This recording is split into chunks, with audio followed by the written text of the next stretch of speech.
आइए question number ये वाला डिस्कस करते हैं। क्या लिखा है?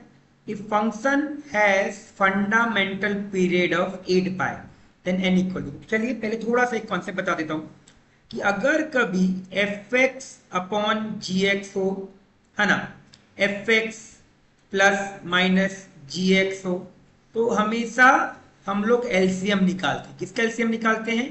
एफ एक्स के पीरियड का।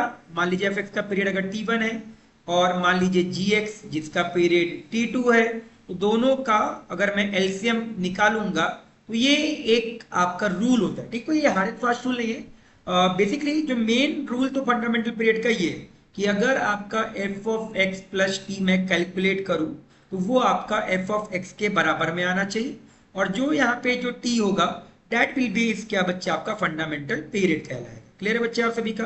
तो हमको मेन तो ये याद रखना है, मेन ये चीज फॉर्मूला होता है। हाँ, बट कहीं कहीं पे ये वाली चीजें वैलिड होती है कि आप एलसीएम ले लीजिए, काम चल जाए। ठीक है, अब देखिएगा 10 लिखा है, यहाँ पे क्या लिखा है? x बाय एन लिख के रखा है बच्चे आपका। अगर आप ये लिख के रखा तो आपने ये चीज पढ़ के रखा होगा क्या बच्चे आपका, कि अगर कभी आपके पास एफ एक्स है, उसका पीरियड अगर टी आता है तो f of a x plus b उसका पीरियड आता है टी अपॉन मॉड ए। तो मुझे मालूम है कि जो 10x है 10x उसका पीरियड आता है पाई। तो भाई इस वाले भाई साहब का पीरियड कितना आएगा? पाई अपॉन में 1 अपॉन एन आएगा, मतलब इसका पीरियड कितना आएगा? एन पाई के बराबर आ जाएगा। क्या ये चीज क्लियर हो गई आप सभी का? अब बात करते हैं ऊपर वाले फंक्शन का, तो कॉस मल्टीप्लाई साइन एक्स। अभी आप भूल जाइए कि अंदर एन भी लिख के रखा। कॉस साइन एक्स की अगर आप बात करिएगा तो आपके हिसाब से क्या आएगा कि साइन एक्स का पीरियड सर 2 पाई होता है। कॉस क्योंकि हमने क्या पढ़ के रखा है? F of g of x के लिए अगर इसको पीरियोडिक होना है तो अंदर वाले को पीरियोडिक फंक्शन होना पड़ता है, और एफ ऑफ जी एक्स का पीरियड क्या होगा? जो अंदर वाले का पीरियड होगा। ठीक है, ये एक रूल है, हम इसको कंफर्म पूरा ये नहीं बोलते कि हाँ भाई हमेशा ये फॉलो करेगा, फॉलो हमेशा ये करता है, ये चीज हमेशा याद रखिएगा।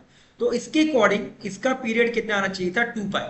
बट हमेशा एक चीज याद रखिएगा कि कभी भी अगर आपके पास पीरियड 2 पाई आ रहा है या कोई भी एक फंक्शन है तो उसका हाफ जरूर चेक किया, क्योंकि उसका हाफ जैसे आप चेक करिएगा ना आपको ये समझ में आ जाएगा हाँ भाई कि क्योंकि इसका अगर हाफ मान लीजिए सेटिस्फाई कर गया वापस से तो क्या आ जाएगा बच्चे आपका? उसका पीरियड पाई हो जाएगा फंडामेंटल। तो चलिए एक बार इसका हाफ चेक करते हैं, क्या आएगा? Half cos multiply sine pi plus x. अब देखिएगा साइन पाई प्लस एक्स क्या होता है बच्चे? माइनस साइन एक्स होता है। तो कॉस के अंदर क्या आया? माइनस का साइन एक्स आ गया सर आपका। और कॉस माइनस थीटा क्या होता है? Cos theta. तो ये क्या आ गया? कॉस साइन एक्स के बराबर ही आ चुका। तो दैट्स वाई ये जो आपका कॉस साइन एक्स है इसका फंडामेंटल पीरियड पाई होता है, 2 पाई नहीं होता है। ये ऐसा क्यों हुआ? क्योंकि जो कॉस ऑफ माइनस एक्स होता है वो कॉस ऑफ एक्स के बराबर होता है। दैट्स वाई इसका फंडामेंटल पीरियड कितना आएगा सर आपका? पाई के बराबर आएगा। क्लियर है सभी बच्चों को? अब जैसे आप बात करेंगे, अब आपके पास दिया क्या है? कॉस मल्टीप्लाई साइन, मल्टीप्लाई में बच्चे यहां पे आपको देके रखा है साइन एन एक्स देके रखा है। क्या देके रखा है? Sine n x. अब इसका पीरियड कितना आया? पाई आया। तो अब ओवरऑल पीरियड कितना आ जाएगा सर आपका? पाई बाय एन आ जाएगा। क्या ये चीज क्लियर हो गया सभी बच्चे को आपका? अब देखिएगा पहले वाले का पीरियड पाई बाय एन आ रहा है और दूसरा वाला जो फंक्शन है उसका पीरियड कितना आ रहा है सर आपका? पाई एन आ रहा है। क्लियर है? अब आपको दे के रखा है कि भाई इसका पीरियड कितना आना चाहिए सर आपका? 8 पाई के बराबर आना चाहिए। क्लियर है आप सभी को? अगर अब इसका पीरियड 8 पाई के बराबर होना चाहिए तो अगर आप ध्यान दीजिएगा तो यहाँ पे क्या आएगा सर आपका? जो पाई बाय एन है, यहाँ पे क्या है सर आपका? पाई बाय एन आ चुका है, और यहाँ क्या है सर आपका? पाई एन है। अगर इसका फंडामेंटल पीरियड 8 पाई दिया है तो आपका जो एन है उसकी वैल्यू को क्या होना पड़ेगा? 8 होना पड़ेगा। क्यों? मुझे को एलसीएम निकालना पड़ेगा ना।